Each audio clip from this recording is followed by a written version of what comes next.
Back inside our New York studios, Brent Stover, Beanie Wells, and Kevin Carter. What a Saturday, number 11 in college football. And in the SEC, in case you didn't notice, not many quarterbacks doing it better right now than Marcel Reed. 13 total touchdowns in his last 4 games.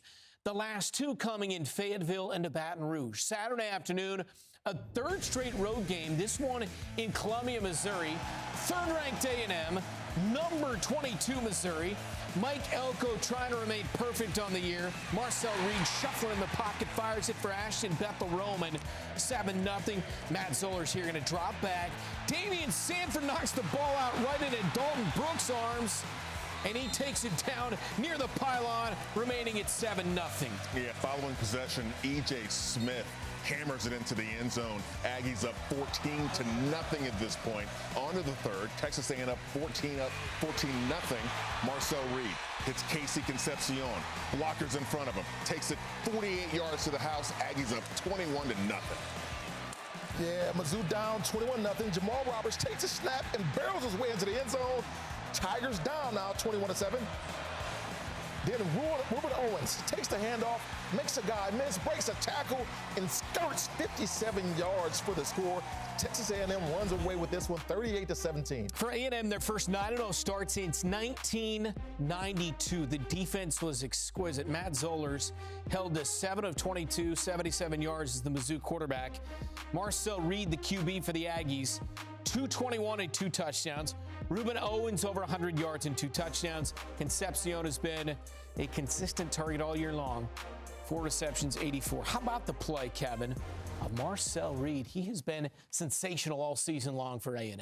Coming into this season, my biggest question mark for Texas A&M wasn't how they were built along the line of scrimmage, wasn't, whether or not they were going to be able to run the football and whether or not they'd be able to run the football with the +1 in the quarterback run game with Marcel Reed. My question was, what kind of a quarterback pocket passer is Marcel Reed going to be? Well, he's been answering this question all season long with another masterful performance today. 20 of 29, 221 yards, 2 touchdowns.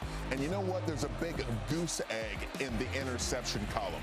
He is making great decisions with the football. Talk about poise, calm, cool, and collective, but it's also what you decide to do with the football, how you govern situations. And to see him game in and game out be so efficient at the quarterback position, making the right call and using it as his athleticism, but not overusing it, right? Not putting himself in harm's way. Man, his receivers got to love him. His whole offense has got to love him. His offensive line loves him because he makes them look good. But the way that they're winning games right now, I'm telling you, this time of year, when you're in November, when you can put up 240-something odd rush yards against a team like Missouri, and this team is tough along the line of scrimmage, you're playing the right kind of football at the right time. Marcel Reed, phenomenal job. I love Texas A&M, love the way they're built. Yeah, this Texas A&M football team was so dominant in this football game on both sides of the ball. They imposed their will at will on this Mizzou football team, a team that we all thought at the beginning of the year was going to be a tough football team and a team in discussion to be in the SEC championship. Obviously, they lose their starting quarterback in Bo Perbula. Matt Zollers comes in, and boy, was it a nightmare for him. Cassius Howe was behind the line of scrimmage nearly every single play, making it so tough to get the ball downfield. He only threw for 77 yards. Yeah. Had a fumble, had an interception. He caused havoc on this football team. And, he made it.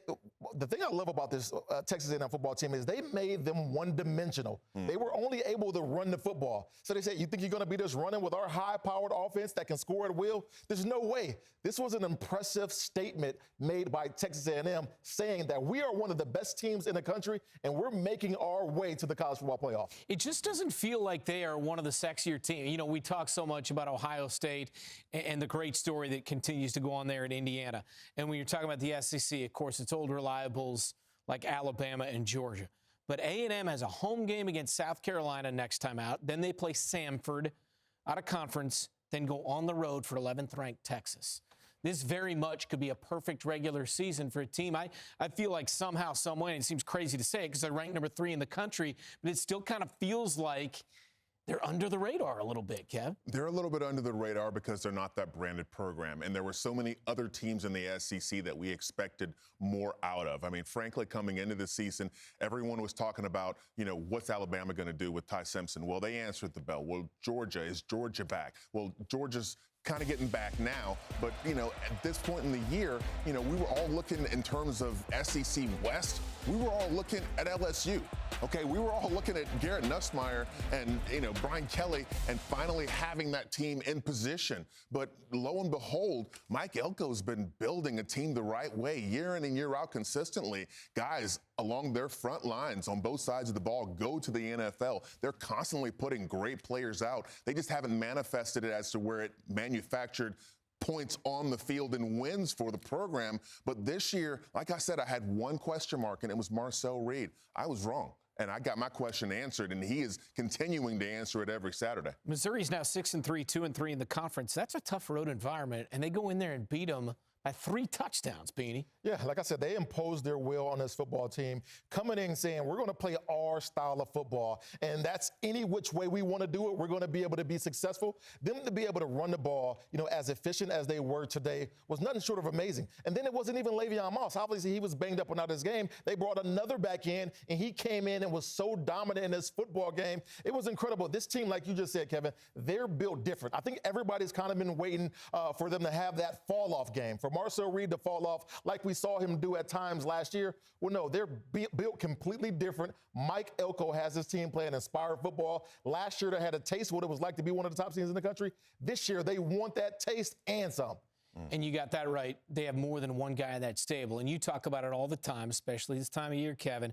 You got to have more than one guy that can tote the rock and pick up yardage and get the tough yardage between the tackles. Yeah, Reuben Owens is one thing. Dalton Brooks came in today and provided that extra, 1-2 support in terms of run. Also you have Marcel Reed in the +1 run game because he's a dynamic playmaker at the quarterback position. But this time of the year, the reason we say that you have to run the football isn't just because it's cold outside. It's because it's an advantage that if you have and if your will is strong enough and if you're built right and if you have the horses and the quality of depth, you can win games that way. You can make people one-dimensional. You can go in, take something away, and lean on your run game and ride it all the way to the finish line. I see the team like Missouri trying to play that game with Texas A&M. It didn't work out so well, right? They're tough along the line of scrimmage, but Texas A&M was able to counter and be better than them along the line of scrimmage, and they also have a very special quarterback.